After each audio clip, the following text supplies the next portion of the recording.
Hello everyone, কথা ধারাবাহিকের আজকের পর্বে দেখবেন জুনি বলে প্রেম করা বলুন বা মজা করা বলুন, ভিত্তি কিন্তু বন্ধুত্বই। অঙ্কিত বলে তাহলে আপনার আর আমার মাঝখানে প্রেম হতে পারে বলছেন। এদিকে কথা শিবের মাথায় সোনার সাপটা বসায়, জল ঢালে আর মনে মনে প্রার্থনা করে। বলে এই নিয়ে দুবার তোমার থানে এলাম বাবা নন্দীশ্বর, তোমার আশীর্বাদেই পাচক মশাইকে আজ পেয়েছি, কিন্তু প্রার্থনা করছি তুমি দেখো যেন আমরা শুশ্রূষাটা অনেক ভালোভাবে তৈরি করতে পারি আর সমস্ত বাধা বিপত্তি থেকে আমাদের রক্ষা করো।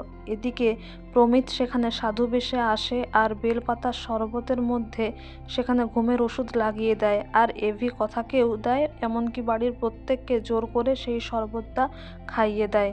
আর এদিকে বেলের শরবতটা এভি খেয়ে বলে খুব ভালো হয়েছে, যদিও কথা মাপলার কেনায় ব্যস্ত থাকায় সে আর শরবতটা খায় না। এদিকে সবাই শিব ঠাকুরকে প্রণাম করে ঘরে চলে যায় রেস্ট নেওয়ার জন্য, কিন্তু সবাই ঘরে পৌঁছানো সমেত শুয়ে পড়ে। আর মেয়েরাও শুয়ে পড়লে কথা বলে জুনি তো এরকম করে না, এতই কি ক্লান্ত যে সবাই এক নিমেষে এসে না এসেই শুয়ে পড়লো। তারপর বলে না না, এত সন্দেহ ঠিক নয়, পাচক মশাই এরপরে কথা কলি নয় সন্দেহ কলি বলবে, আমিও একটু শুয়ে পড়ি। তারপর কথাও শুয়ে পড়ে। এদিকে প্রমিত বলে সবাই ঘুমোচ্ছ, ঘুমাও, 150 বছরের পুরনো শিবলিঙ্গ আর সোনার সাপ এবার আমি পাচার করে দেব, তোমরা কিছু জানতেও পারবে না। ঠিক সেই সময় প্রচুর ঝড় বাতাস দেয়, দরজা জানলা ধাক্কায় কথার ঘুম ভেঙে যায়। তারপর কথা বলে এত আওয়াজ হলো, কারো ঘুম ভাঙলো না, কোনো বিপদ আসছে না তো?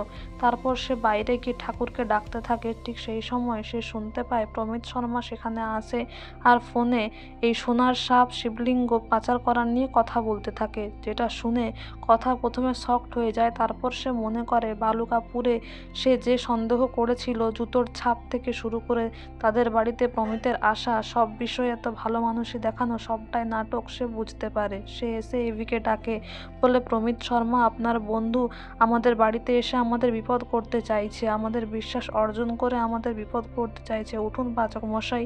তারপর সবাইকে ডাকে, জলও ছেটায়, কিন্তু কারোরই ঘুম ভাঙে না। তখন কথা ঠাকুরের কাছে প্রার্থনা করে, বলে বাবা নন্দীশ্বর তুমি এই বিপদ থেকে রক্ষা করো, উদ্ধার করো, তুমি আমায় কিছু বুদ্ধি ভরসা দাও।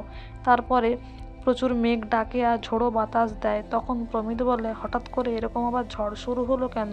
এদিকে কথা তাড়াতাড়ি যায় সেই থানে আর সবাইকে বলে আপনারা একটু দূরে সরে যান, এক্ষুনি কোনো বিপদ একটা হতে চলেছে। আর ঠাকুরকে বলে বাবা নন্দীশ্বর তুমি নিজেকে রক্ষা করো।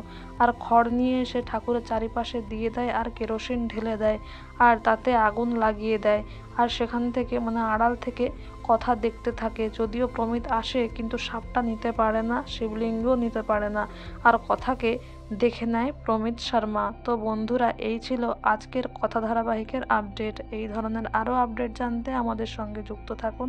Thank you so much for your valuable time. Thank you so much for watching the video. Thank you.